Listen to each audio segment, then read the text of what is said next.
Colegas, muy buenas noches.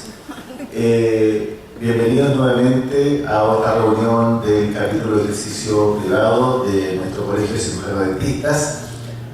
No sabemos de ser la 31ª, no está la doctora Bustos para decirnos en qué número de sesión estamos. Pero que recuerde debe ser la 31ª o la 32ª por ahí, de nuestra era. Y como está la doctora Bustos, le va a corresponder al doctor Sergio Vera leer el acta para que la podamos aprobar. Doctor Vera.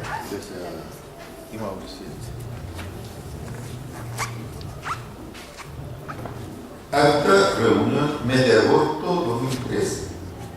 Jueves 8 de agosto 2013. 31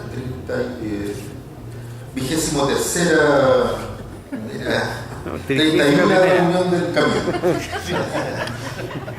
Siendo las 20 horas, el presidente del capítulo de ejercicio liberal, el doctor Braulio Contador, da inicio a esta sesión, con la participación de 68 colegas.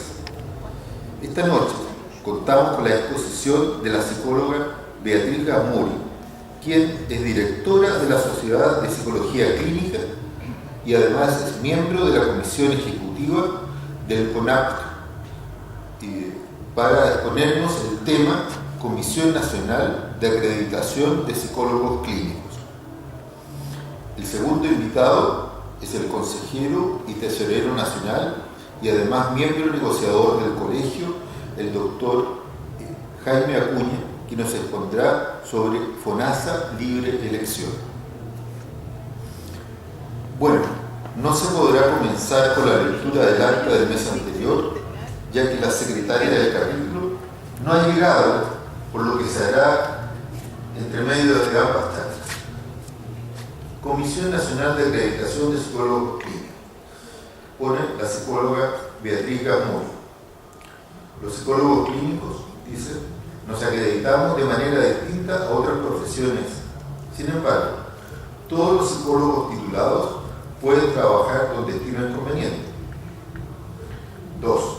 Los psicólogos clínicos, para ser reconocidos como tales en el MinSal y trabajar en el servicio público de salud, deben estar acreditados por la Comisión Nacional de Acreditación de Psicólogos Clínicos, de acuerdo a la resolución exenta del MinSal número 277, que hace obligatoria la acreditación como psicólogo clínico para prestar servicios en el área de la salud pública, que busca regular la calidad e idoneidad de los profesionales.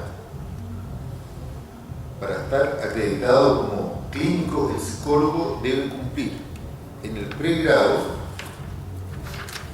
formación teórica básica, B. Diagnóstico clínico y aplicación de pruebas psicológicas, C. 2 semestres académicos de formación psicoterapéutica, D. Práctica profesional en el área clínica. En el postítulo, A. Formación teórica, clases presenciales sobre 100 horas cronológicas. B. Revisión y discusión bibliográfica, realización de seminarios sobre 100 horas cronológicas. C. Desarrollo de actividades de ejercicio de 100 horas, talleres, desarrollo, entrenamiento y afianzamiento de habilidades en psicoterapia. Atención de pacientes, mínimo de 160 horas durante su periodo de formación de postítulo. Y supervisión de psicoterapia, revisión y discusión de las sesiones de psicoterapia con un supervisor acreditado. F. Trabajo final, 100 horas. Al concluir la formación de postítulo, deberá presentar un trabajo en el área de la psicoterapia consistente en una investigación empírica. Deberá tener un patrocinante y una comisión evaluadora con una dedicación mínima individual de 100 horas por cada especialista en formación. G. Trabajo de revisión y autoconocimiento personal mediante psicoterapia individual o grupal, 40 horas individual, 100 horas grupal, realizado por un psicoterapeuta acreditado. Una vez aprobado al psicólogo, Es acreditado como clínico reconocido por el MinSal, Colegio de Psicólogos Clínicos de Chile y Sociedad Chilena de Psicología Clínica. Todos los psicólogos clínicos y supervisores se encuentran en la página de Comisión Nacional de Acreditación de Psicólogos Clínicos y en la página de la Sociedad Chilena de Psicología Clínica. 2. Se da lectura al acta del mes anterior y aprobado por la Asamblea. Expone el doctor Jaime Acuña sobre las prestaciones que se darán en el marco del plan de beneficios de FONASA en el rol de la modalidad de libre elección.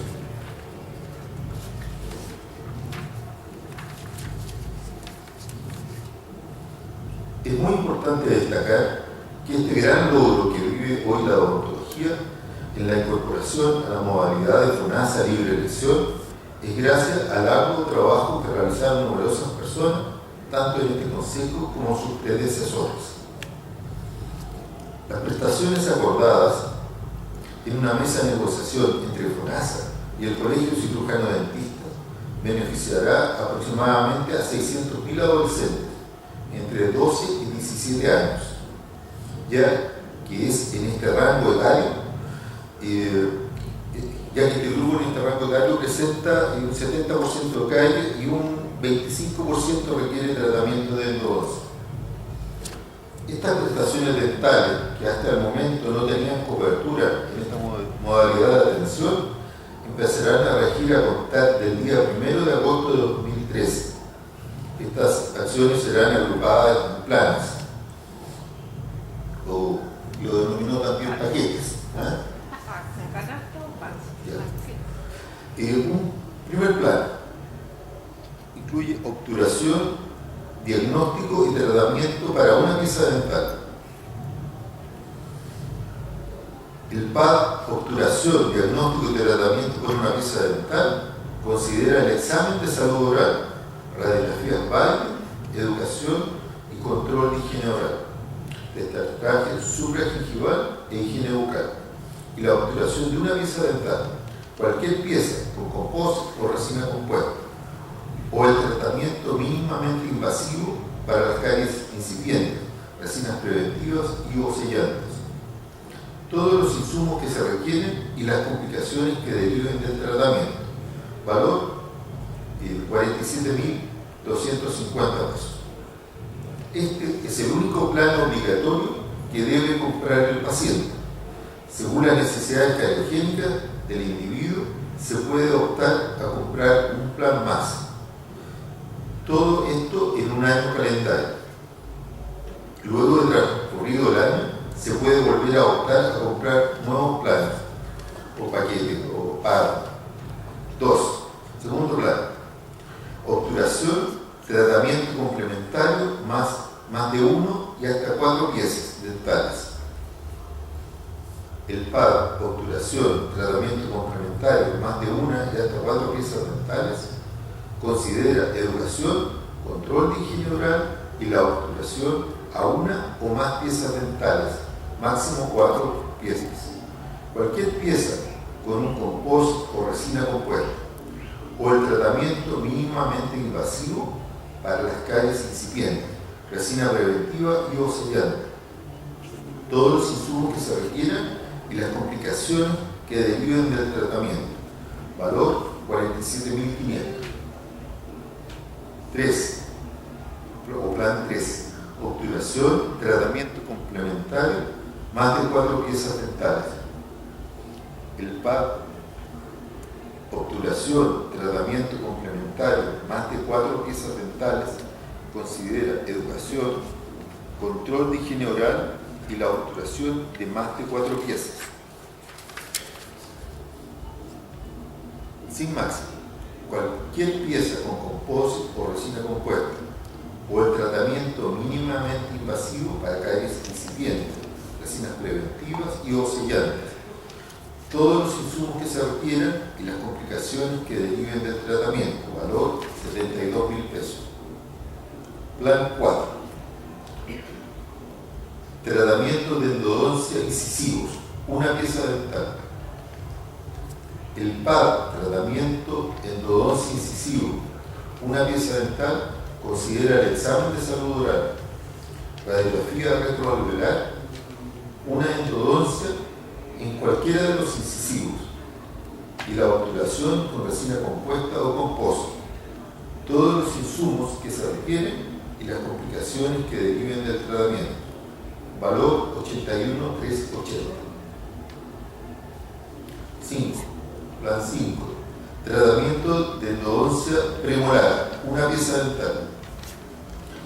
El PAD, tratamiento de endodoncia premolar, una pieza dental, considera el examen de salud oral, radiografía retroalveolar, una endodoncia en cualquier premolar y la obturación con resina compuesta o composta, todos los insumos que se requieran y las complicaciones que deriven del tratamiento.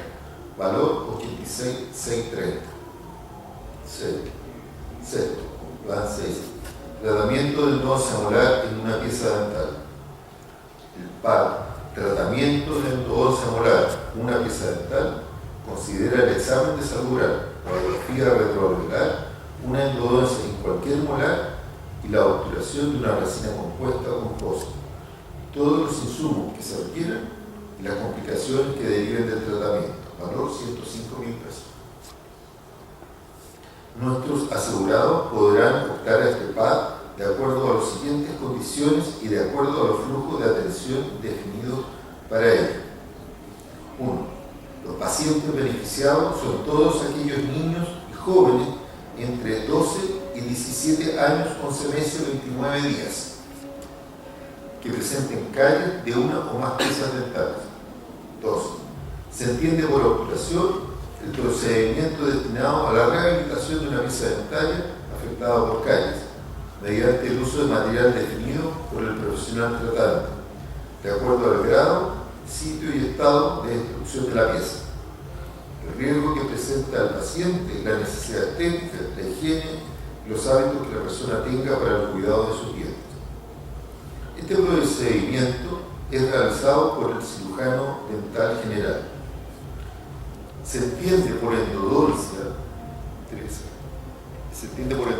el procedimiento conocido comúnmente como tratamiento de conducto, que consiste en la extirpación del nervio dental afectado, relleno con material específico, para luego realizar una obturación. El procedimiento en incisivos, caninos y premolares puede ser realizado por un cirujano dentista general.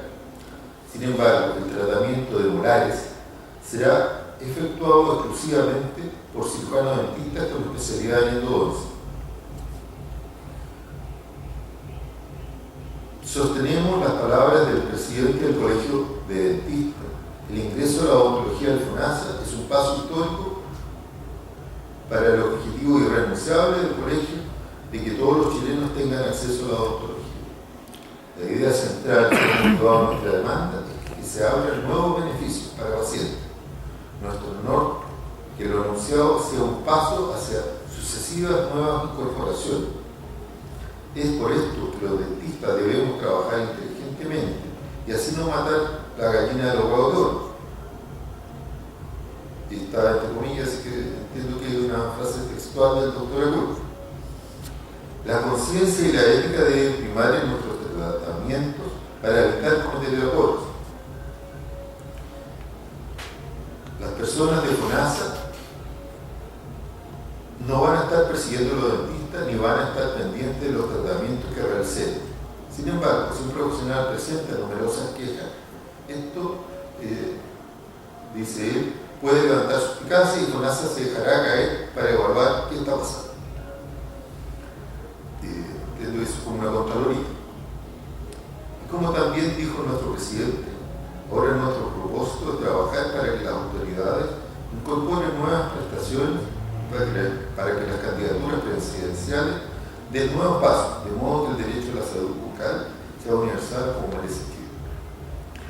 El doctor Raúl Contador toma la palabra y señala, bueno, como el tema es muy extenso, dijimos nuevamente invitado a nuestro consejero doctor Acuña para incluirnos más en este tema tan importante.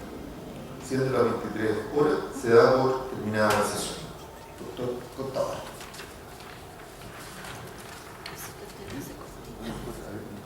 Gracias, doctor Vega. ¿Alguien quiere hacer alguna observación al acta? De las colegas que tuvieron ningún problema, ¿cierto? No.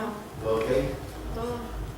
Todo lo que dice ahí es lo que nosotros escuchamos cuando estábamos aquí. Perfecto. Entonces aprobamos el acta, Sí, de acuerdo, para enviarla al Consejo, al Honorable Consejo Nacional. A continuación, tal como habíamos señalado, vamos a hablar el tema sobre la integración vertical de las ISAPRE, y en el cual hay una breve introducción. Primero, el doctor Sergio Cousiño, consejero nacional del colegio. Doctor Cousiño. A ver, yo le voy a hablar lo que hemos conversado en el Departamento de Salud de los colegios profesionales, donde están participando prácticamente todos los colegios profesionales. Lo único que no han aparecido hasta ahora es el colegio de kinesiólogos, que no sé qué problema hay ahí. Entonces, el único colegio que hasta ahora no ha participado. Los demás colegios, colegio médico, colegio dentista, colegio enfermera, todos están participando. Bueno, como les digo, esto se ha tratado en las uniones de los colegios profesionales de la salud, que hemos tenido una cada 15 días, salvo este último mes que si tuvieron tareas, entonces estamos trabajando en comisiones en distintos temas. ¿Cuál es el tema de la integración vertical de las ISAPRE?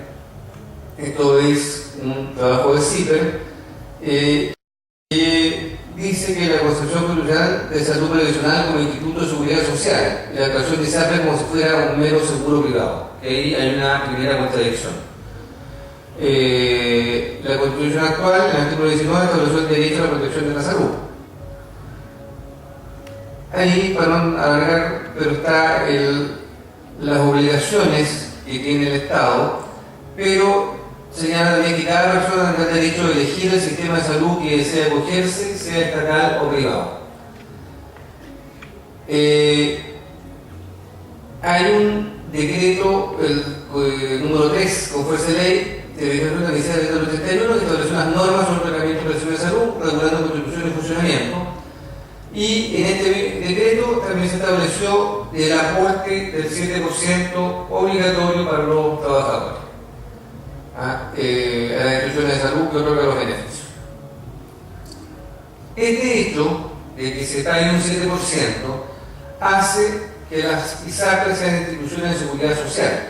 Y eso es la primera contradicción que hay de los colegios profesionales con respecto a esto, porque las ISAPRE están funcionando como un seguro privado más que como una institución de seguridad social. El que tenga fines de lucro no las hace nada de tuya de esto, porque los únicos que tienen clientes asegurados por ley son las AFP y las ISAPRES. La ISAPRE, en el que las FONASE, la ISAPRE es una cotización obligatoria también, igual que la AFP.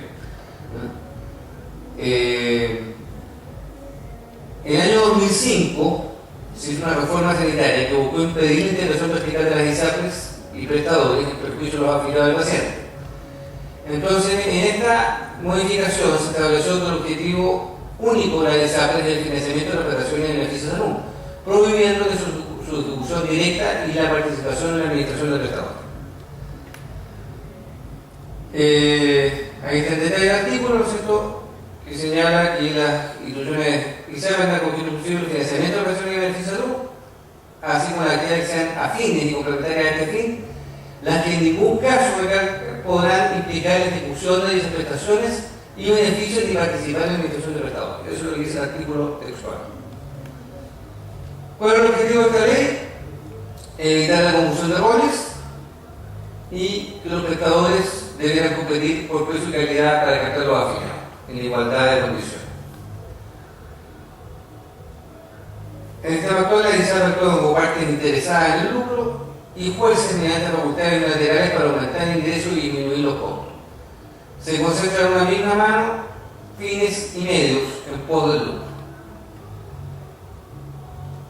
Esta norma ha sido burlada por un artilugio, ya que no es la ISAPRE la que participa en la eliminación de los prestadores, sino un holding o consorcio que es el dueño del ISAPRE y el prestador al mismo tiempo, lo cual constituye una burla de la ley y la cual perseguía impedir que una sola mano dirigiera el ISAPRE del prestador. Y la verdad que está ocurriendo exactamente lo mismo que con las universidades privadas que no tienen fines de lucro, pero sin embargo hacen una inmobiliaria de los mismos dueños y pueden lucrar. Entonces, esto es lo que está ocurriendo. Hay un holding matriz que es dueño del ISAPRE y además es dueño del prestador, o sea, de la clínica. Esto permite abusos como aumentar los ingresos todos los años, sus ajustes organizacionales, la desarrollo de los ajustes unilaterales, cuyo monto decide por sí ante sí, del monto de la garantía explícita de salud, las cuales según la ley 19.966 no pueden ser renunciadas por los beneficiarios. Buen menú de gasto, la facultad les permite también deshacerse de los beneficiarios costosos. Aquí el año pasado ocurrió con el convenio que teníamos con Colmena, un convenio colectivo del colegio, que a 300 colegas los expulsaron de Colmena.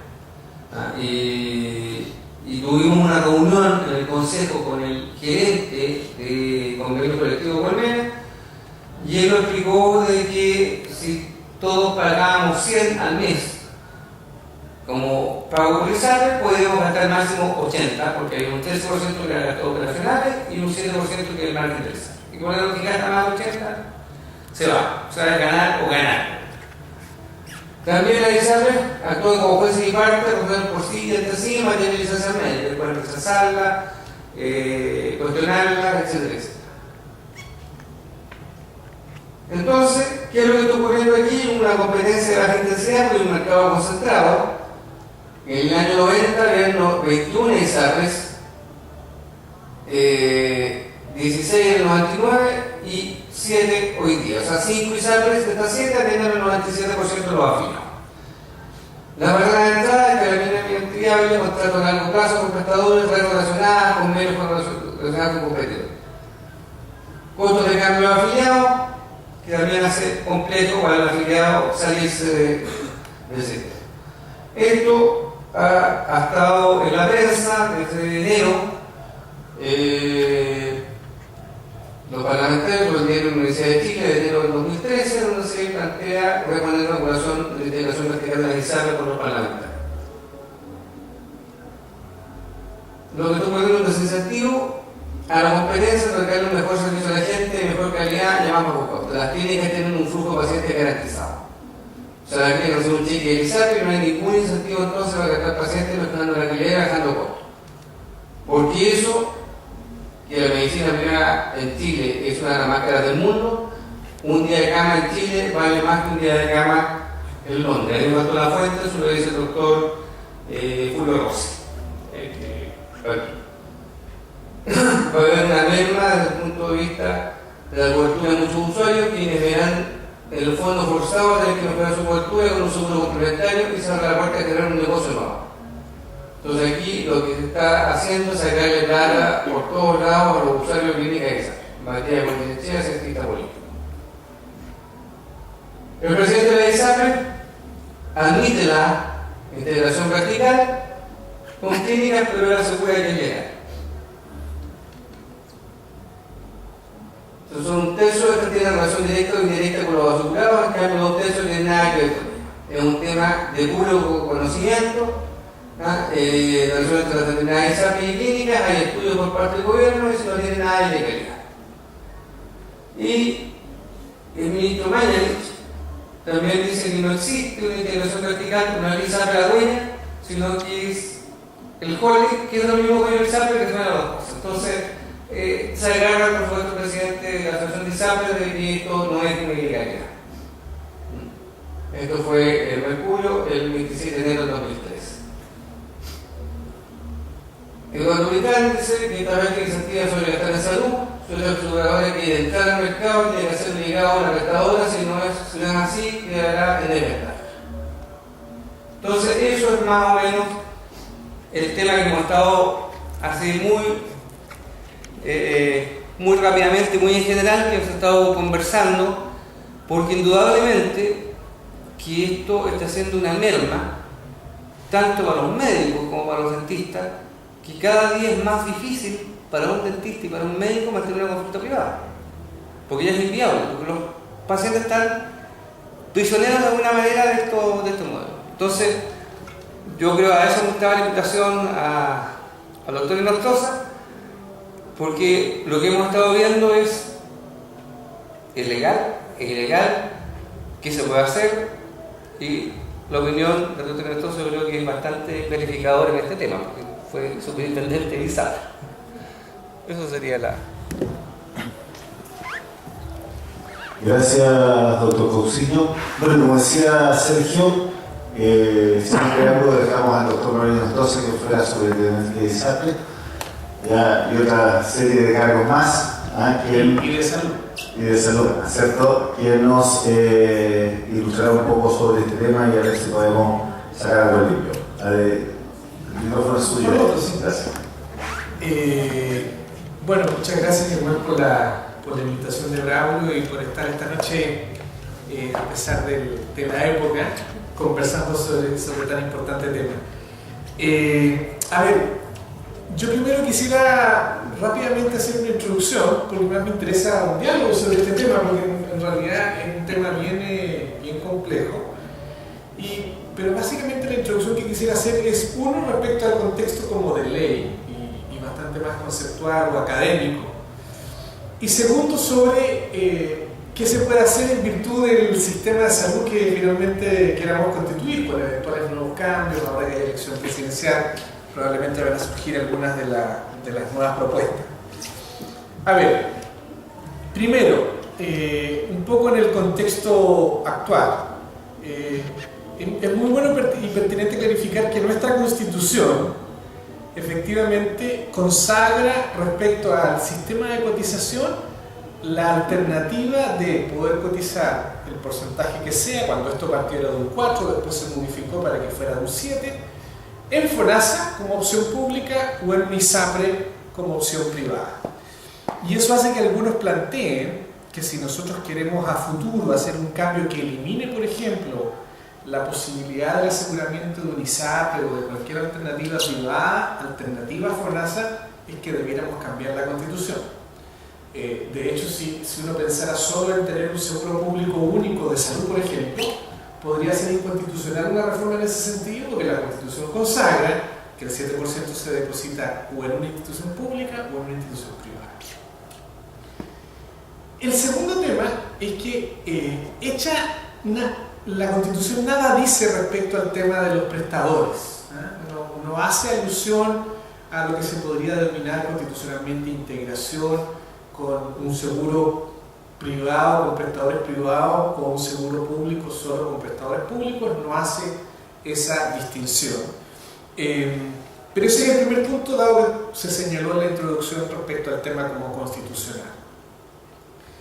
Segundo, hasta antes de la reforma del 2005 existía efectivamente la posibilidad de integrarse entre un ISAPRE y un prestador privado por dos mecanismos: por la vía del holding y por la vía de que bajo un mismo RUT, es decir, bajo una misma empresa legal, fuera dueña de un ISAPRE y de un prestador. La única de las dos opciones que eliminamos fue esta última. Es decir, eliminamos en la ley expresamente que bajo un mismo RUT estuviera un ISAPRE y una clínica. ¿Por qué? Porque era la que más brutalmente, por así decirlo, y sin ningún tipo de control, permitía que los ingresos por la vía de un ISAPRE o seguro privado se juntaran con los ingresos de una clínica o prestador, y que la administración al interior de esa misma empresa contablemente se hicieran trasvasijes del giro de comprar un seguro y del giro de prestar prestaciones, y era completamente legal mezclar las plata. Esa opción se eliminó, pero no tuvimos acuerdo ni al interior de la concertación, ni con la derecha, mucho menos, de eliminar la vía del holding. Y por eso que la vía del holding quedó expresamente permitida como posibilidad legal. ¿Cuál fue el argumento para permitir al menos la vía del holding? La vía del holding señala expresamente dos cosas. Uno, que como son dos empresas distintas, con RUT distintos y con directorios distintos, las propias leyes de sociedad anónima o ley de empresa obliga a que el representante o los representantes legales de una compañía de seguro o los representantes legales de una clínica velen por los intereses de esa empresa. Y por lo tanto, si una compañía, recuerden que los miembros del director de una empresa son responsables por su patrimonio personal sobre el desempeño de cualquier empresa, si yo perjudico a mi empresa para favorecer a la otra o viceversa, sea cual sea, la ISAPRE al prestador o el prestador al ISAPRE, estoy incurriendo en faltas legales que podrían ser sancionadas. Ese básicamente fue el argumento para decir, bueno, si son empresas distintas, van a cada uno velar por sus propios intereses y no necesariamente perjudicarse por favorecer al otro. Ese era un argumento. Y el segundo argumento es que si yo elimino la estructura del holding, nuevamente por nuestro marco legal y constitucional que respeta mucho la propiedad privada, porque así es la constitución que tenemos, pueden haber otras formas distintas de generar por sociedades construidas legalmente, pero por sociedades, digamos, en espejo, la manera creando estructura de que un ente privado que es dueño de un asegurador termine siendo igual por la vida de estas sociedades que se van articulando, constituir la forma de hacerse de la propiedad de un prestador. Y por lo tanto, en virtud de esos dos elementos y dado que no había acuerdo político, se dejó expresamente la posibilidad de que vía holding sí se podía establecer una articulación. Ahora, ¿qué es lo que se pensaba? Y aquí cierro con mi tercer comentario, ¿qué era lo que se pensaba que podía ocurrir y que finalmente no ocurrió? Por eso que estamos nuevamente debatiendo esto. Se pensaba que con la reforma del auge y con este incentivo a tratar de contener el costo, la relación vía holding iba a tratar de incentivar o podría generar incentivos de mecanismos de pago entre ISAPRES y clínicas o prestadores que contuviesen el costo de manera transparente, que son el tema de las guías clínicas, mecanismos de pago tipo per cápita, mecanismos de pago tipo pago por desempeño. Eso no ocurrió porque al final el holding lo que hizo es que lo que no gano por compañía de seguro lo trato de ganar por la vía de la clínica. Es decir, incluso la ISAPRE puede, comillas, renunciar a su utilidad o disminuir su utilidad, pero haciendo que al final los que ganen la utilidad en el holding agregado sean las clínicas. Dicho de otro modo, si ustedes se dan cuenta desde el punto de vista más político, hoy día puede ocurrir, por el descrédito en el que han caído las ISAPRE, que los holdings estén dispuestos a sacrificar la ISAPRE, a sacrificar las empresas aseguradoras como tal, porque de alguna manera en la realidad que tenemos en Chile, la gente valora tanto el acceso a las clínicas privadas hoy día en su valoración ciudadana por distintas encuestas de satisfacción usuaria, que en realidad ya el traspaso de capitales se ha hecho hacia la clínica y por lo tanto, aún sin que existan las ISAPRE, las clínicas podrían seguir gozando de altas utilidades y por esa vía en la salud privada se desarrolla. Eso respecto a cómo hoy día legalmente se dan estos fenómenos. Ahora, solo cerraría conceptualmente esta primera parte de mi comentario, que en la literatura internacional, mundial, la integración vertical no es per se una mala práctica. De hecho, el sector público está integrado verticalmente. ¿Y cómo lo hace el sector público? El sector público tiene un seguro público o un financiamiento estatal y tiene su propia red de prestadores públicos y lo hace con cierta ventaja. ¿Por qué? Porque el Estado fija los precios de los prestadores públicos y eso no tiene negociación. ¿Y por qué lo hace? Porque es la manera de contener el costo y hacer que el sistema de salud sea más barato para el Estado. El ejemplo, internacionalmente, es el modelo inglés. El modelo inglés, cuando uno mira internacionalmente, es de los países desarrollados el que en promedio gasta menos. O sea, si tú comparas a todos los demás países en el mundo desarrollados, como Alemania, como Francia, no voy a mencionar a Estados Unidos porque es el ejemplo más liberal que existe en el mundo, pero si uno lo compara con los países desarrollados, Holanda, que acaba de hacer una reforma ahora, Suiza, en fin, para qué hablar, el sistema más barato que hay comparativamente en los países desarrollados es el modelo inglés. ¿Por qué? Porque el modelo inglés es un modelo integrado, es decir, yo soy un modelo que financio completamente con impuestos generales en la salud y tengo mi propia red de prestadores en atención primaria, ¿no es cierto?, los médicos y sus equipos de atención primaria, y los hospitales públicos, y es el Estado que fija los aranceles, y ese es el mejor mecanismo de control del costo. Ahora, los ingleses se jactan, entre comillas, de que, siendo de los más baratos internacionalmente, son los que tienen indicadores de salud equivalentes o competitivos en el mundo. El punto que critica este modelo de los ingleses es que no tiene tan buenos niveles de satisfacción. ¿Por qué? Porque el problema de los sistemas públicos tradicionales es que se gestionan cuando no hay recursos suficientes por las listas de espera. Y por cierto, en Inglaterra, como en muchos países desarrollados, las expectativas son tan altas que la gente igual no está dispuesta a tolerar listas de espera por muy sistema desarrollado que sea. Y eso hace que el sistema inglés, si bien es el más barato, y es universal y es equitativo, pero no tiene tan buenos indicadores de calidad de satisfacción como tienen otros sistemas más desarrollados en el mundo. Ahora, si uno se va ahora a qué tipo de sistema de salud vamos a tener en la medida en que el país se ponga de acuerdo y qué podemos hacer al respecto, yo creo que el tema es depende por dónde se vayan dando las opciones de sistema. Si, por ejemplo, si nosotros queremos tener un sistema de salud público único, un poco copiando el modelo inglés, ¿ya? Y por lo tanto todos los chilenos cotizamos nuestro 7% solo en el FONASA, y desde ahí el FONASA establece la compra a los prestadores públicos y a los prestadores privados eventualmente, porque dada esta importancia que han adquirido los prestadores privados, nadie de las personas que plantea el seguro público único plantean con mucha fuerza eliminar los prestadores privados.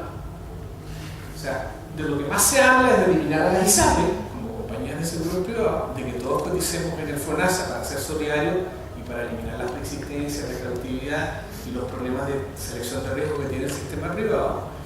Pero al FONASA se le da la facultad de comprarle a la red pública, o transferirle los financiamientos a la red pública, pero también la posibilidad de comprarle a los prestadores privados. ¿Sí? De no ser así, si alguien estuviera pensando en que lo que vamos a crear es un seguro público único, solo con prestadores públicos, toda la actividad privada, tanto de clínicas como de ejercicio liberal, por así decirlo, se podría ver potencialmente muy afectada. Es decir, todos pasaríamos a ser, en estricto rigor, funcionarios del sistema público de salud único, y esa es una lógica que incluso no es descartable, porque podría crearse, como se existen en otros países, sistemas de tarificación, pero con precio fijo, con negociación de precio de prestaciones para los prestadores en el ejercicio liberal de la profesión. Es así como funciona Alemania, por ejemplo. Alemania funciona con un sistema público tipo seguridad social, y los precios con médicos, con dentistas, se negocian cada cierto tiempo en una negociación como tipo negociación pública colectiva, pero es el Estado el que fija los valores máximos de precios de las consultas, y no solo el libre mercado, por así decirlo, la competencia del ejercicio más liberal de la profesión. Entonces, sin embargo, como les digo, esa opción de un sistema público único, solo con prestadores públicos, parece poco viable. Yo creo que es muy complejo, tanto por los intereses involucrados de muchos de nosotros como profesionales, como también de las clínicas privadas que se han ganado su espacio. Y por lo tanto el tema va a ser cómo FONASA se comporta privilegiando en parte a sus prestadores públicos, pero cómo también establece buenos mecanismos de libre elección y de compra de prestaciones para el ejercicio liberal de la profesión y de las clínicas privadas. Esa es una opción. Si ese es el camino, bueno, el tema de la integración vertical en el mundo privado se resuelve, porque desaparece la compañía de seguros privado ISAPRE.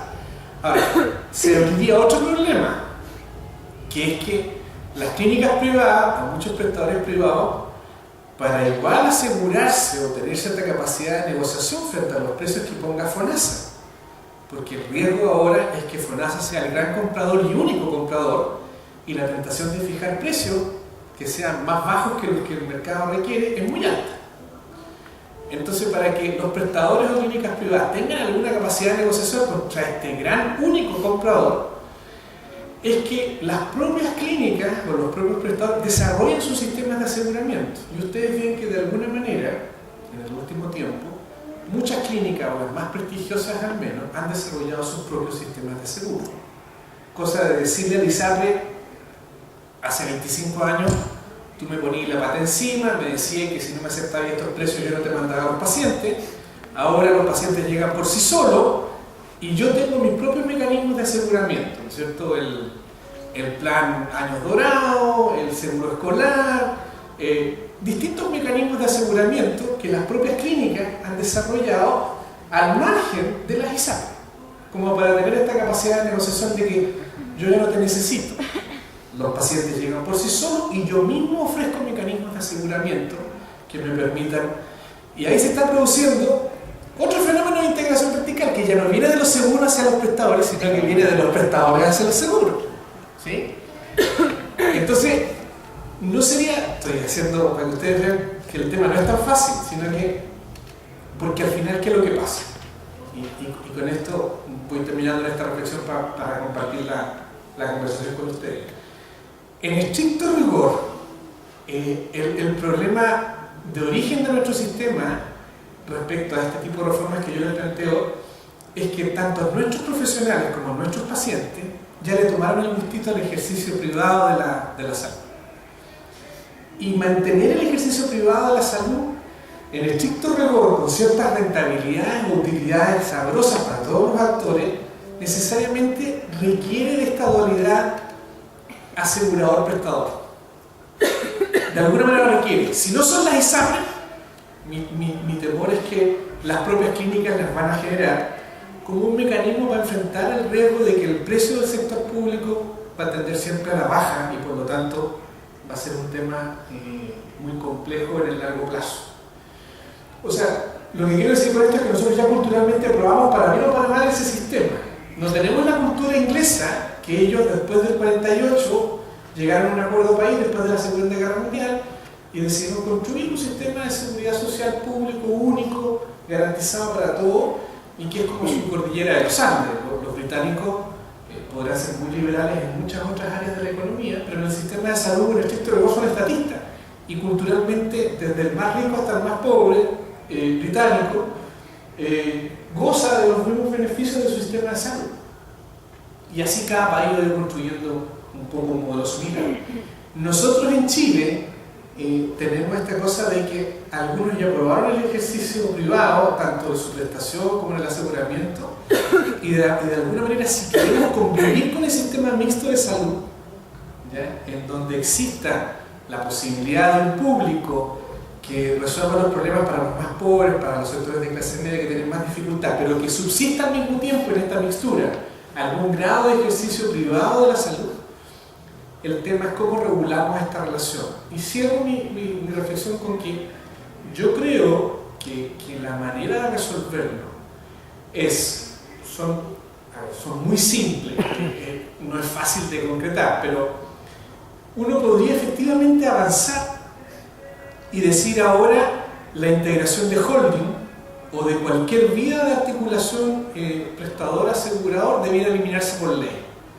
Lo que va a obligar a los distintos organismos fiscalizadores, Superintendencia de Salud, Superintendencia de Seguros, porque va a haber que complementarse, a fiscalizar muy bien que este sistema no se produzca por ninguna vía y tratar de estimular por esa vía la competencia en el libre ejercicio del mercado privado del sector salud.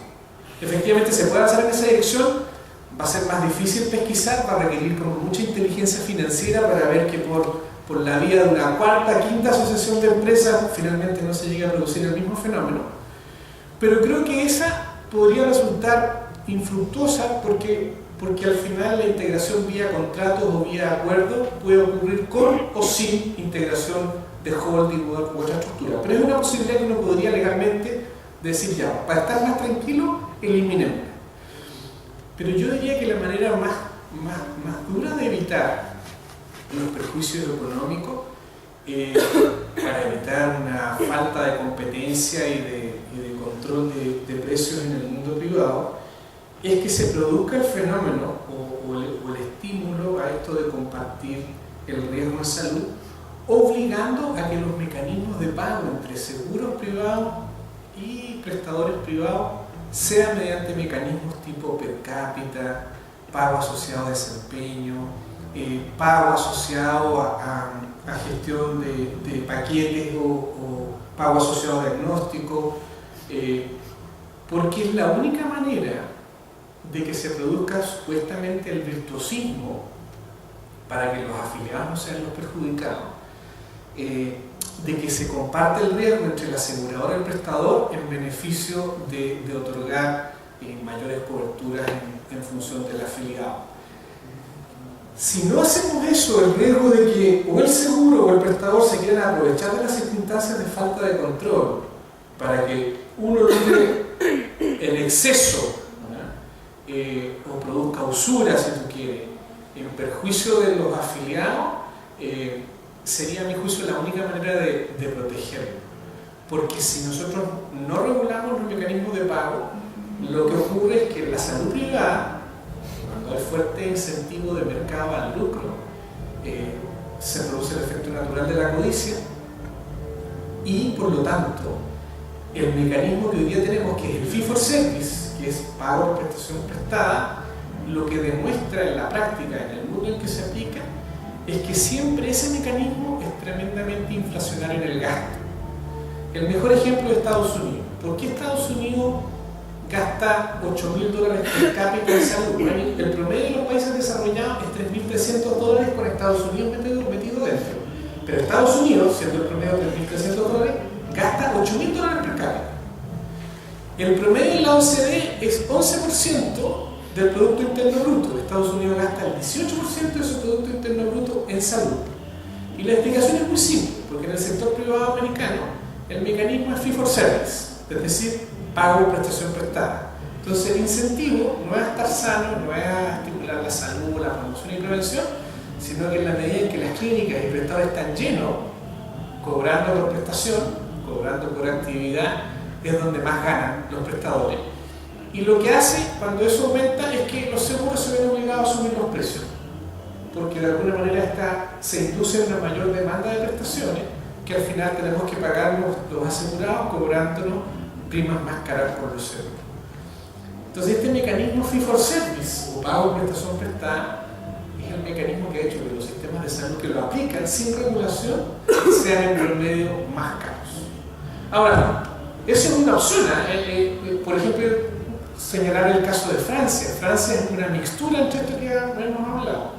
Francia, que hasta hace varios años era elegido uno de los 2 o 3 mejores sistemas de salud del mundo, tiene un sistema de aseguramiento social que se financia con cotización y con impuestos, pero tiene mucha preponderancia a la libre elección, porque hay un acuerdo social, político y social, de que se convive en una lógica de aseguramiento social, tipo seguridad social, pero con mucho estímulo a la libertad de elección.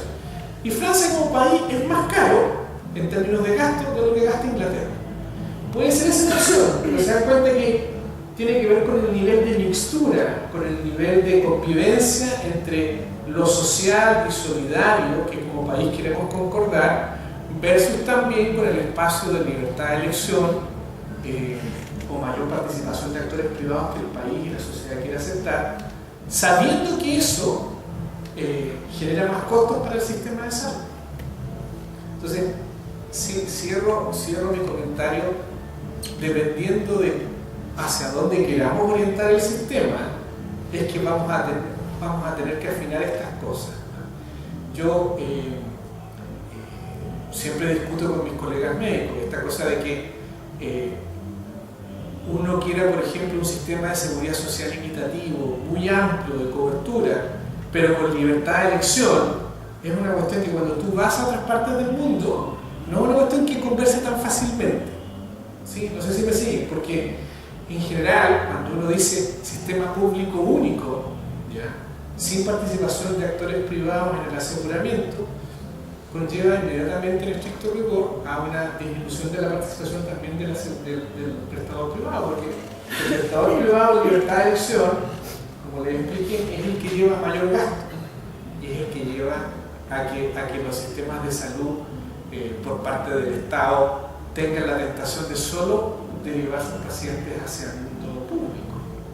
Entonces, nosotros tenemos esta cosa, y solo poner dos ejemplos para graficar lo que yo estoy señalando. Brasil, el año 83 hizo una reforma y creó el sistema público único brasileño. Brasil en el año 83 estableció esa reforma y todos los brasileños cotizan el 9% solo en el sector público. Si tú no quieres atenderte en el sector público, porque no te gusta la red de prestadores de atención primaria que son municipales, igual que acá, y que son los hospitales públicos en la parte de mayor complejidad, tú, aparte del 9% que se te descuenta, tú tienes que comprarte íntegramente un seguro privado en Brasil.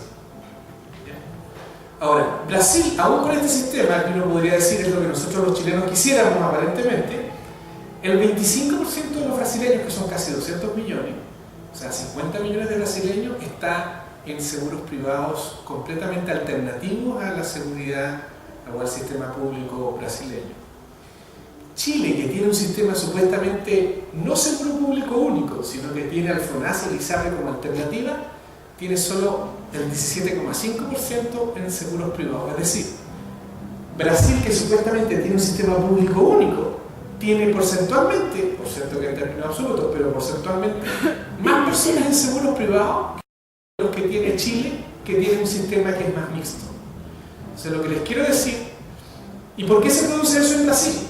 Porque los brasileños que han ido mejorando su nivel de ingreso, las personas que tienen más ingresos, de clase media, media alta para arriba, no les gusta el estándar que les produce el sector público y por lo tanto se compran un seguro alternativo complementario. Y la gente ya está acostumbrada porque dice, mira, yo entrego mi 9% a la solidaridad, es como un impuesto adicional que yo asumo, ¿ya?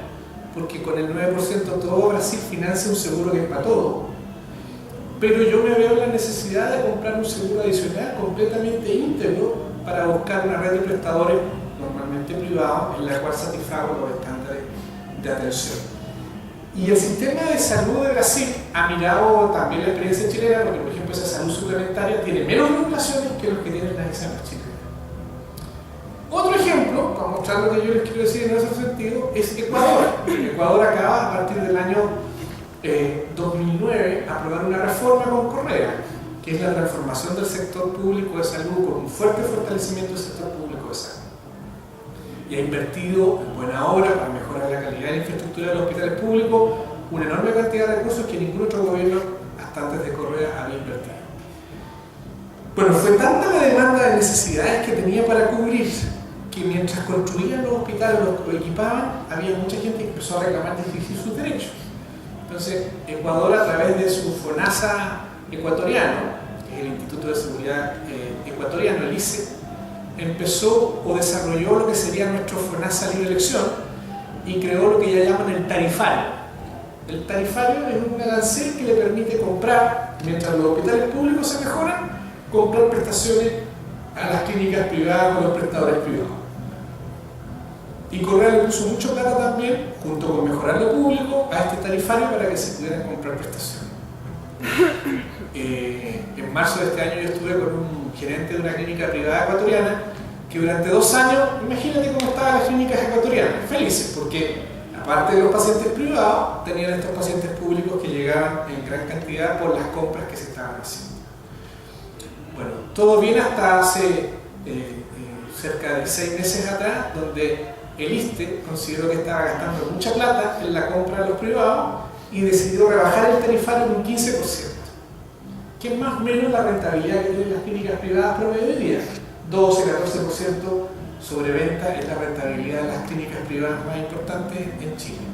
Con lo cual, todas las clínicas privadas ecuatorianas que durante 2 años se acostumbraron a que les compraran a ciertos precios y que por lo tanto habían invertido para tener más camas y más pacientes del sector público, ahora ya no podían seguir subsistiendo con el recorte del 15% de sus ingresos para cerca del 60% de sus pacientes. Y nadie quiere invertir un peso en Ecuador hoy día en camas privadas. Y por lo tanto, con esta rebaja del tarifario, el sector público ha vuelto a focalizar su esfuerzo en la compra hacia el sector público. Entonces, lo que les quiero decir es que estas cosas ocurren, pero tienen que ver con el... Si ustedes me preguntan a mí, aquí ya sí A mí me gusta más el sistema mixto de salud. Creo que en una transición, yo no descarto que a futuro, a mí me encantaría el sueño, y en algunas zonas no es tan alejado. Vengo llegando de Punta Arenas, donde estuve haciendo clases por mi universidad, y el hospital de Punta Arenas, que fue inaugurado hace como 9 meses atrás, es espectacular, precioso. Un hospital maravilloso, una vista espectacular hacia el estrecho de Magallanes, y por cierto que no tiene nada que envidiarle a ninguna clínica privada, y por el buen modelo de gestión que creo que están desarrollando, es perfectamente posible que ese hospital se convierta en el gran centro de atención de la región de Punta Arenas y de la ciudad de Punta Arenas, de la región de Magallanes y de la ciudad. La clínica Magallanes, que es la única clínica alternativa, tiene 37 camas, el hospital de Punta Arenas tiene 434, o sea, no hay por dónde competir. Y probablemente si hacemos bien las cosas ahí, el seguro público va a poder funcionar, y mucha gente incluso va a preferir irse al hospital en vez de irse a la clínica.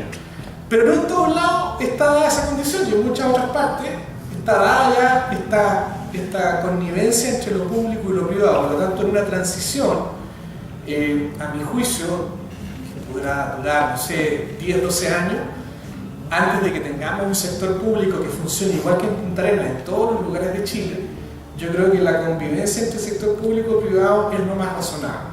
Yo veo difícil que nosotros vayamos, además por costos en el corto plazo, a hacer una gran reforma que involucre pasar tan rápidamente a un seguro público único en el corto plazo.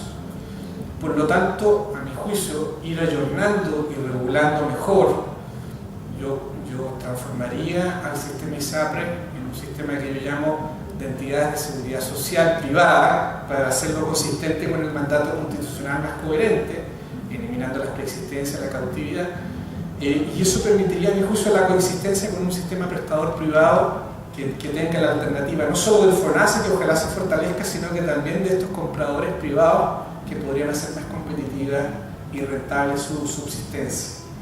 Eso en el corto plazo. En el mediano plazo, si el país funciona, tenemos más ingresos, yo creo que podemos caminar gradual y paulatinamente a un seguro público único, con prestadores públicos y privados en competencia, que creo que es la opción que Chile, que es un poco el modelo canadiense, ¿eh? Canadá tiene un poco ese modelo, que es un gran seguro público único y prestadores públicos y privados en competencia. Pero eso son un poco las cosas, ¿eh? como yo las veo,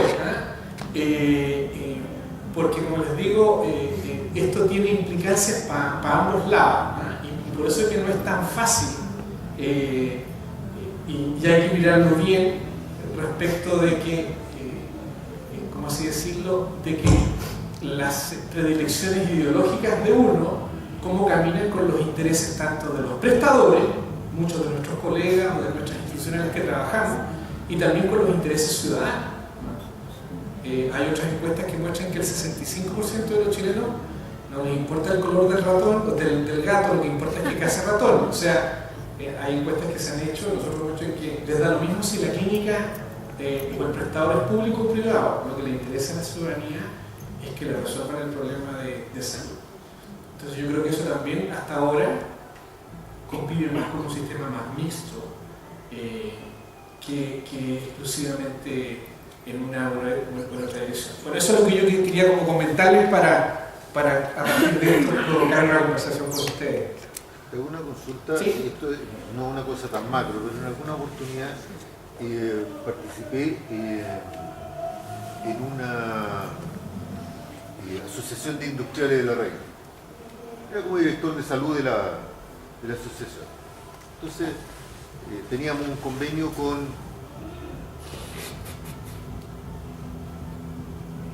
tratamos de establecer un convenio con el consultorio de La Reina. Y al principio, con el encargado del doctor Concha de ese tiempo, todo bien, me resultó que ellos tienen un presupuesto histórico. Entonces, al principio empezamos a incorporar trabajadores que dicen, oye, trabajar en La Reina, pero con esto que hemos segregado a las personas, los trabajadores vienen de Quilicura, vienen de otras partes más lejos. Era como buena idea, si están todo el día y necesitan una atención, que se atiendan en el policlínico, donde efectivamente pueden acceder a esa atención. pero resultó que era la misma plata y más beneficiario del tema. Eso por una parte. Y la otra parte era cómo va esta integración público-privada en los consultorios, porque de repente se atendían gente de ISAPRE en los consultorios, pero al final se atendían claro, porque era difícil que la ISAPRE les pagaran esta atención, digamos, o sea, le mandaban listas, se atendieron tantos fulanos de ISAPRE, tanta plata. Y ese retorno no siempre se producía. Porque a mi juicio un concepto debiera cambiar este tema de que los consultorios son para los pobres del sector. Porque de repente hay viejos jubilados, gente que trabaja, que está al lado del consultorio y no puede atenderse porque no es el beneficiario más natural del consultorio. A pesar de que puede ser un ISAPRE, podría atenderse y hago un copago o no compro un bono y el servicio realiza a lo mejor me alejé del tema, pero tiene que ver con esta integración público-privada en el aspecto más práctico. Sí, mira, respecto a lo primero, yo creo que el sentido del financiamiento de la atención primaria, que se llama per cápita, era que efectivamente el financiamiento siguiera a las personas y no a los municipios. ¿Qué significa esto?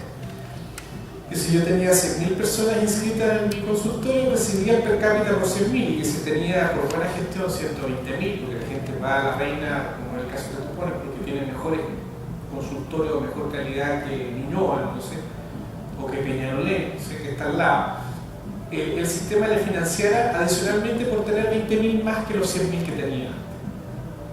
El problema es que eso nunca se ha implementado como tal, por los riesgos, por las presiones que hay, de que a los que les va mejor significa que a alguien le tienen que quitar la plata.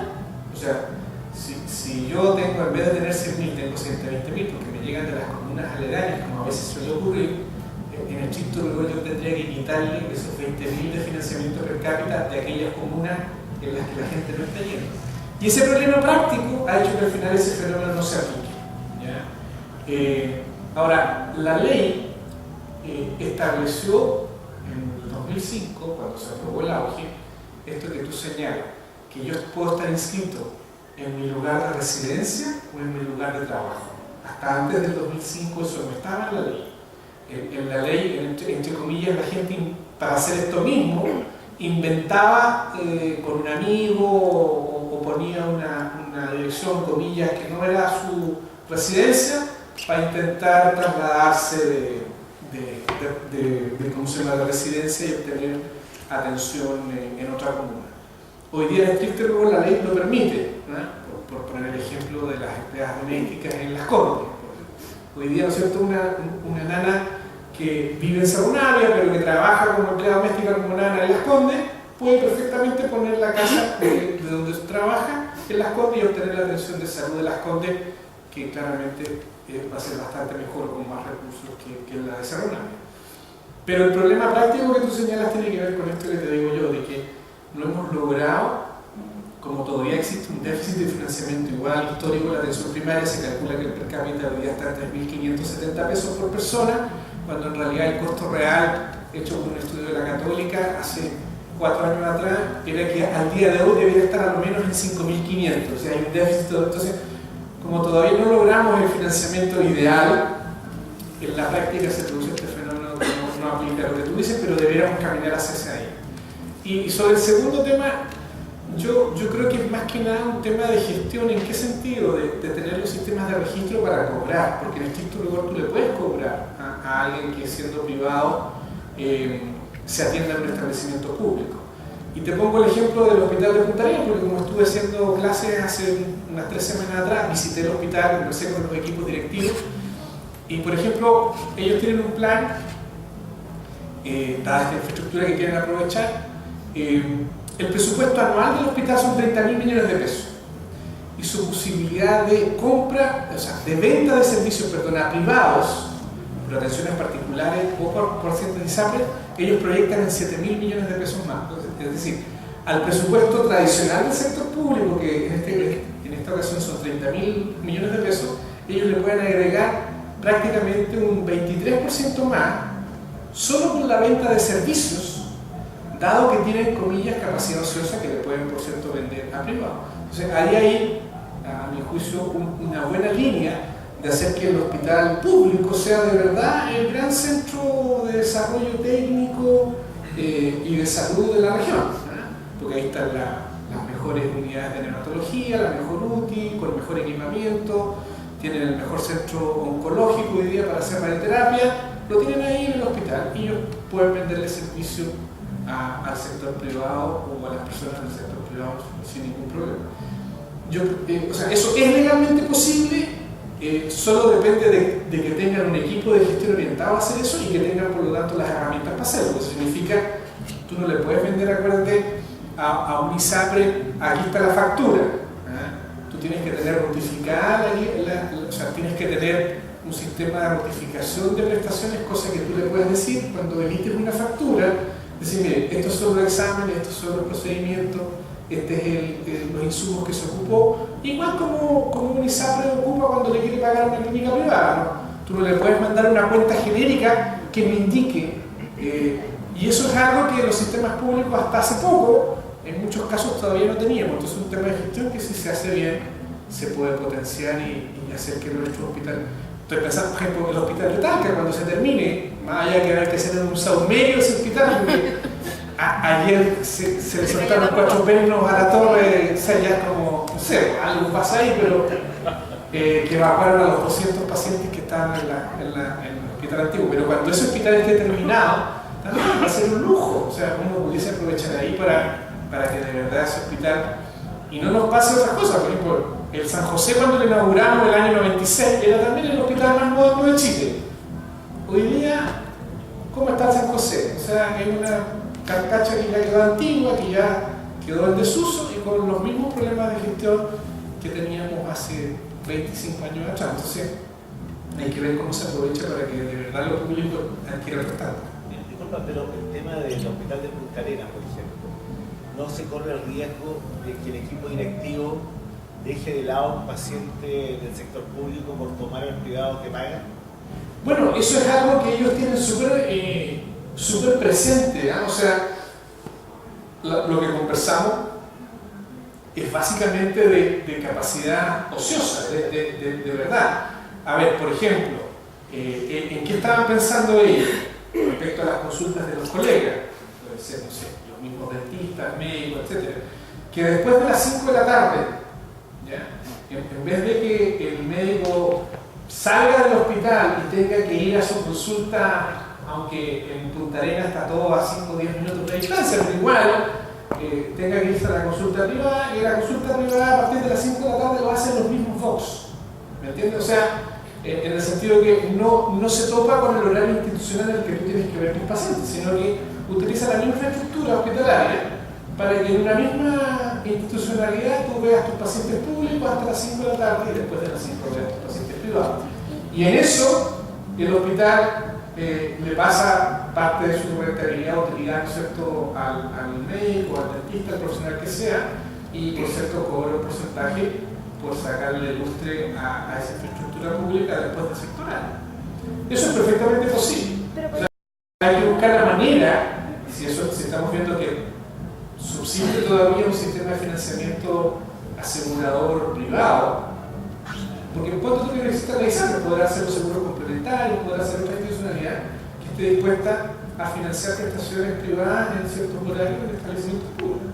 Y esa plata se queda en el sector público y permite financiar más obras, más inversiones, aparte del presupuesto del sector público. Ahora, lo que va a haber que ver después también es que, y eso ya tiene que ver con los incentivos a futuro, por ejemplo, es que el FONASA diga, ya, o sea, tú tenías 30.000 y ahora generaste 7.000, entonces el próximo año te paso 23.000 más los 7.000 y te caes con los mismos 30.000 y yo aprovecho lo que distribuir estos 7.000 en otro lado. Ahí va a haber que buscar un mecanismo para que esta mayor eficiencia y complementariedad en algún sentido tampoco signifique una pérdida de incentivos particulares y que haya los mecanismos de control para evitar lo que tú dices. No, porque el tema digo, es difícil, porque hay cosas que no son medidas. Por ejemplo, bueno, estamos saliendo un poquito del tema, pero cuando existe este tema de las listas de espera, ¿cierto?, que están colocadas, disminuye la lista de espera. Pero ¿cuándo se produce la lista de espera? Cuando hay un diagnóstico. Entonces, por ejemplo, una persona llega al consultorio de atención primaria, le diagnostican una hernia lumbar, ¿cierto? Entonces le dicen, no puede ser, porque el médico de atención primaria no lo puede diagnosticar, tienen que enviarlo al centro de referencia. Entonces lo van a llamar, bueno, pasan 4 años. Como no está el diagnóstico, ese paciente no tiene diagnóstico, por lo tanto no hay lista de espera. Pero sin embargo no se atiende. Y si el hospital, el centro de referencia, está atendiendo pacientes privados, ¿ya?, porque tiene capacidad ociosa. Y esos números no están en ninguna parte. O sea, mira, yo creo que el mecanismo de control ni siquiera tiene que ser tan atrás. Nosotros tenemos un problema hoy día con los mecanismos de control, que es lo que nos ha pasado con las listas de espera y el auge, por ejemplo. ¿Cuál es el incentivo que hoy día tenemos al no hacer cambios, en mi juicio, más transparentes?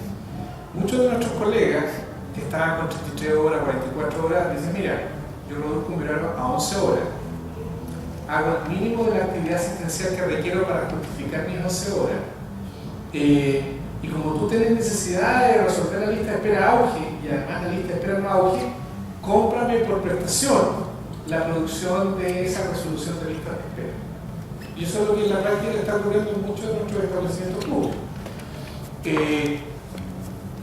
¿Cuál es el problema? Por ejemplo, que la Contraloría ha detectado en muchas ocasiones que nadie está controlando la actividad institucional de esas 11 o 22 horas. Sí están controladas muy bien porque tienen que ser justificadas a pago las producciones extras de listas de espera. ¿Sí? Entonces la Contraloría ha hecho varias veces, incluso ha hecho devolver plata, decir, bueno, ¿quién garantiza esto que tú estabas señalando? Que yo no opero ninguna intervención en mi horario institucional y la chuteo todas para que se haga en el horario extra institucional, en donde yo cobro por producción un precio mucho mayor que lo que gano por las 11 o 22 horas. ¿Sí? Entonces, el problema es, sin ir tanto más allá del problema que tú planteas, es que incluso con la actual institucionalidad que hoy día se está haciendo uso, tenemos un problema serio de controlar esa situación. Y a mi juicio eso pasa porque nosotros no hemos transparentado, y nuevamente es por el tema de tener el sector privado como un espejo, como una situación en paralelo, como el mundo que caminan por caminos que se van separando cada vez más.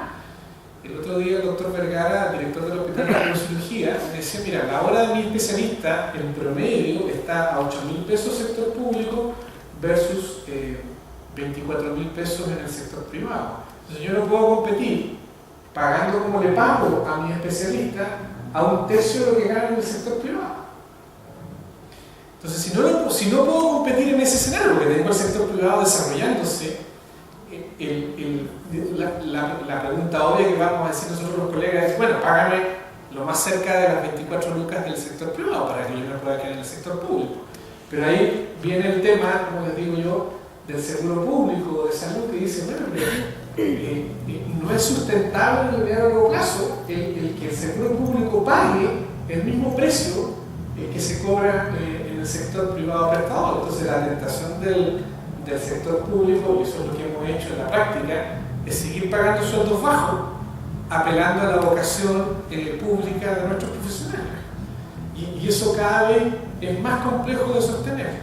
Entonces, yo creo que de una vez por todas nosotros tenemos que buscar la manera de acercar más con un mecanismo de pago que se haga cargo de esta diferencia, pero que en el fondo se haga cargo de cómo yo le pago a los profesionales por estar en una buena cantidad de recursos, pero también le pago por su actividad asistencial, porque si no es imposible cerrar las brechas y no las vamos a cerrar, en mi opinión, nunca.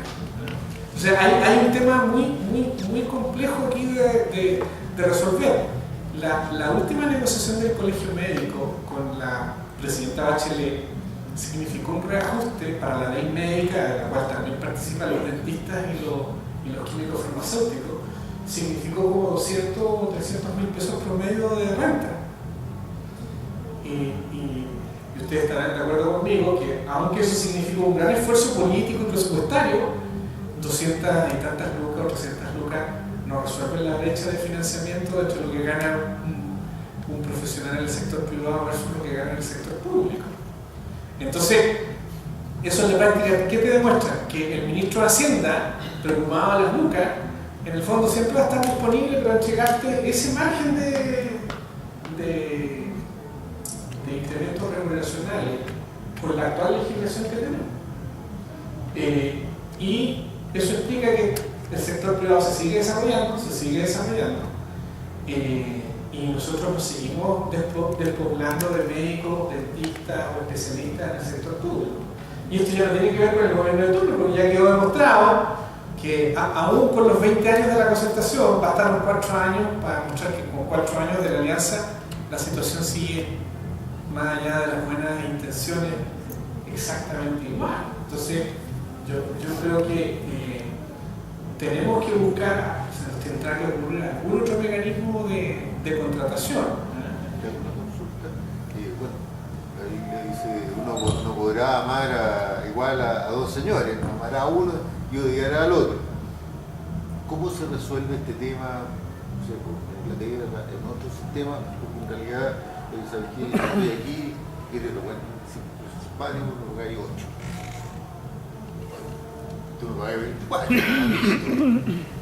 ¿Cómo esta connivencia público-privada a ese nivel muy micro, en donde yo como especialista estoy ahí dando de lo bueno, en realidad hay estos pacientes, me lo tomo, ya, y se me terminó, me parto la consulta privada ahí mismo y empiezo a hacer otra actividad que es más remunerada, lo que sea, cualquier procedimiento. ¿Cómo se resuelve ese tema? A ver, lo que pasa es que convengamos que los países más desarrollados, salvo Estados Unidos, Suiza, tal vez, la fórmula de resolver esto es con un sector público mucho más fuerte, o sea, que llega a coberturas del 90 al 95%. O sea, la participación de los seguros privados en general en países desarrollados es marginal, del 4 o 5%. Con lo cual, insisto, el ejercicio más liberal, tal como lo conocemos acá en Chile, es muy distinto. O sea, en esos países el rol del Estado, el poder de pago del Estado respecto a profesiones médicas y en general de la salud es mucho más fuerte, es mucho más potente. Entonces, el punto ahí es que, comillas, se ha producido un cierto consenso social respecto de pagar buenas remuneraciones, pero con sistemas de control, de gestión que son muy estrictos. Y si no, con reformas a la gestión del sector público. Ejemplo, en Inglaterra, donde los hospitales públicos son muy importantes, los ingleses están promoviendo la concesión de establecimientos hospitalarios, con mucha polémica, por cierto, con mucha polémica. ¿Pero por qué? Porque es la manera de introducir mejor gestión a los hospitales públicos mediante la concesión hospitalaria, manteniendo el sentido de público del sistema, pero con sistemas de concesión hospitalaria. Entonces, yo, como digo, no es fácil esa combinación, y los mecanismos de control que hay son mucho más fuertes. Nosotros tenemos, yo hace tiempo que se acuñó esa frase en Chile, que esta cosa como que nosotros los médicos hacemos que como que trabajamos y el Estado hace como que nos paga, ¿no? Entonces en ese círculo entramos en un círculo vicioso que lo único que está haciendo es, como te digo, es que se produzca una mayor privatización en los hechos, porque la gente si logra tener algo de plata, como que en comillas arranca de lo público y quiere comprar un bono de inversión o quiere irse a un prestador privado. Entonces yo te digo, yo creo que se viene muy difícil los próximos 4 años, en mi opinión, porque además salud no tiene prioridad política, la prioridad la tiene educación. ¿Ya? Y todos estamos de acuerdo como sociedad, aparentemente, después de todo lo que ha pasado, que salud es la prioridad número 1. La reforma tributaria, un 80-90%, la que se ha concebido, como uno escucha, para ir para educación. Entonces salud no va a tener recursos disponibles para enfrentar un periodo de reforma o de gran inyección de recursos. O sea, el próximo ministro o ministra que llegue va a tener que administrar con lo que tiene, más un poquito adicional que logre sacarle una lonjita a la reforma tributaria si es que se aprueba. Pero salud, yo no vislumbro que tengamos una enorme inyección de recursos y vamos a seguir un poco supeditados a la mejor gestión y administración que hagamos y a los incrementos graduales de presupuesto. Pero yo no veo que en los próximos 4 años salud adquiere una importancia significativa. Doctora. Quería hacerte una pregunta que no sé si corresponde, pero bueno, tú sabes tanto así como de lo macro y que uno en realidad en su pequeño mundo no maneja. Pero yo quisiera preguntarte si tú crees que la profesión de los dentistas como privado va a subsistir. No sé, es una pregunta un poquito como ficción, pero en esa proyección que tú ves de estos movimientos, ¿crees tú que tenemos nosotros chance en luchar como dentistas privados? Buena pregunta. A ver, yo creo que si uno mira los números, igual los dentistas que trabajan en el sector público en relación al total, creo que siguen siendo una minoría. O sea, yo entiendo que la mayoría de los dentistas, ¿no es cierto?, precisamente porque el sector salud público en particular, y de eso se aprovecha el espejo el ISAPRE, porque como no tiene obligación legal de cubrir, también se aprovecha para no cubrir en su plan de salud. Mayoritariamente no están en el mundo público contratados o creciendo y están mayoritariamente todos en comillas en el ejercicio. No hay plazas, es porque no hay plazas. Bueno, no es porque los dentistas, quiero decir, cuando un servicio de salud, por ejemplo, pide currículum de dentistas, se llena, es decir, llegan así, si pide asistentes dentales, así. Ya, es decir, hoy día los trabajos que ha hecho el capítulo de Crisis Liberal, tenemos aproximadamente, bueno, Sergio tiene bien las cifras, cerca de un exceso de 9.000 dentistas aproximadamente hoy día en Chile. Casi 10.000. Pero la distribución de cuántos trabajan en el público, cuántos trabajan en liberal, ¿cuál es la 4.200 están en el público, son 18.000 dentistas en Chile. 4.200 están en el público, se necesitaría para cumplir con la norma de la OMS 7.000, pero no hay las lucas ni las plazas para contratarlo. Y el resto está en el privado. Ahora, en el privado, entre comillas, porque o sea, el privado trabajando, siendo explotado por las ISAPRE, porque el dentista que está, por ejemplo, en Mega Salud, le pagan el 32% de lo que el paciente paga y ese dentista pone sus insumos, pone todo, o sea, trabaja mejor por el 10%. Y lo que ocurre un poco con este tema de integración vertical, que también lo ocurre a los médicos, porque yo lo he visto, de que hoy día tener una consulta privada para un médico es cada vez más difícil. Se terminan yendo a trabajar es una figura completamente en extinción. Claro, al mega prestador. O sea, la figura de la consulta privada, así individual, o sea, eso está desapareciendo en los médicos y a mi juicio por extensión también va a ir desapareciendo en los dentistas. Ahora, hay variables aquí en juego. ¿Por qué? Porque esto es como, voy a hacer la analogía de lo que un demógrafo por allá por el siglo XVIII dijo, que el mundo así como estaba creciendo no íbamos a morir todos de hambre porque no iba a haber alimento suficiente para alimentar a toda la población a las tasas de crecimiento. Lo que pasa es que ese supuesto de Malthus era sobre la base de la tecnología agraria del siglo XVIII.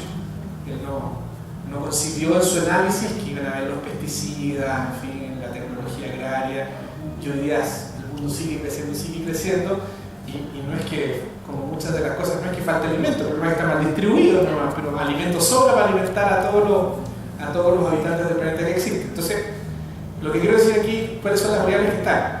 Chile, por su nivel de crecimiento, va a gastar más en salud, quieran o no, ¿sí? Porque Chile hoy día tiene un ingreso per cápita como de $15.000 y gasta en salud promedio $1.157 según los datos del 2010, y un análisis a 20 años que esa cifra al menos se va a triplicar. O sea, más plata para gastar en salud va a haber. ¿Por qué? Porque además se ha demostrado que los países, cuando más plata tienen, la gente, al sentirse con plata, gasta más en salud que gasta en otras cosas. ¿Por qué? Porque salud es un bien superior, se dice. O sea, la gente con más plata, aunque no lo necesite, con más plata gasta más en salud. Y eso, como ustedes ven, explica que las clínicas privadas siguen invirtiendo y todo, y asumen que el país crece, va a haber más gasto en prestaciones de salud. Esa es una variable, comillas, positiva, porque en algún momento nuestro nivel de ingreso va a ser posible que en el caso de la salud dental haya gente disponible a gastar más en salud dental de lo que hasta ahora hemos estado dispuestos a gastar por la restricción de plata. Entonces eso va a ser una variable que en Chile se ve, no es que vaya a haber menos plata, va a haber más plata. Ahora, la variable negativa de ustedes es que también van a salir más egresados de la facultad de odontología. Y por lo tanto eso va a tender a compensarse. O sea, habiendo más plata para gastar en salud dental, pero va a haber más competencia, por lo tanto, más médicos queriendo disputarse, más dentistas queriendo disputarse ese mercado, por lo tanto, yo creo que más o menos van a ganar o van a desarrollarse lo mismo, pero en instituciones, o sea, cada vez más institucionalizados. Eso es que el ejercicio libre individual de la profesión de la salud, por estos temas de la contención del costo y todo, van a ser cada vez más escasos. Esto es como el que por su prestigio, comillas, individual, yo cobro lo que quiero todavía porque tengo un prestigio, pues ese, que como te digo es un espécimen en extinción, es el que podría sobrevivir, pero esos son para casos muy puntuales. La mayoría de los profesionales va a estar trabajando en instituciones o públicas o privadas y a un nivel más o menos como el que tal vez tenemos hoy día, dependiendo de este balance entre la mayor cantidad de plata que tengamos los chilenos para comprar salud dental, que antes teníamos menos propensión a hacerlo, versus el número de dentistas que tengamos. Pero la cantidad de plata ha sido por cada vez con menos plata, porque cuando estaba en la ISAPRE, cuando partieron, trabajaban como al 50%. Y ahí ya fue bajando al 40%, ya vamos al 32% y con la cantidad de ofertas de dentistas que hay, ir a bajar al 10%. 35. ¿Ah? 35. 32 por algunos. Entonces, no veo que tanto por lo mismo, o sea, va empeorando la cosa. Claro, hoy día tenemos, por ejemplo, cirujanos dentistas con un año de egreso que ganan 400 lucas mensuales. O sea, que eso en buena parte se señala. Y hay otros que simplemente no ganan nada, ¿no? Porque todavía están viviendo del papá que les paga un posgrado, ya para ver si con el posgrado pueden ganar alguna luca. Pues lo único que están haciendo es que pueden pagar 600 lucas durante 6 años y les pagan 18 millones más por el posgrado, para después seguir siendo cesantes. O ir a trabajar a Unisapre por el 10% del 18% del 20%. Y es lo que está pasando en definitiva con las profesiones en general. Porque como dijo un colega, bueno, mi hijo estudió en la universidad para ser taxista. Y no, taxista no puede ser porque está regulado. Puede ser retiro. Ahora, pero yo no sé si queda claro que aquí es un tema, esto es un balance, ¿no? O sea, por ejemplo, yo te digo, si nosotros queremos hacer de Chile un sistema de medicina con seguridad social, eso en largo plazo, como país, es una opción a tratar de contener el costo igual. Entonces, o sea, al final el problema es si queremos que el que lo contenga sea una persona o una institución a la que nosotros le queremos más por su economía, como el bien público que genera el Estado, o se lo vamos a entregar a actores privados. Pero el desafío de todos los países es el mismo, a tratar de contener el costo. Y hoy día estás conteniendo el costo con la ilusión de la gente, porque tú le estás entregando, de hecho, educación gratis para que saquen títulos profesionales y para que después vayan a la selva a bajar los costos, digamos, de su profesión.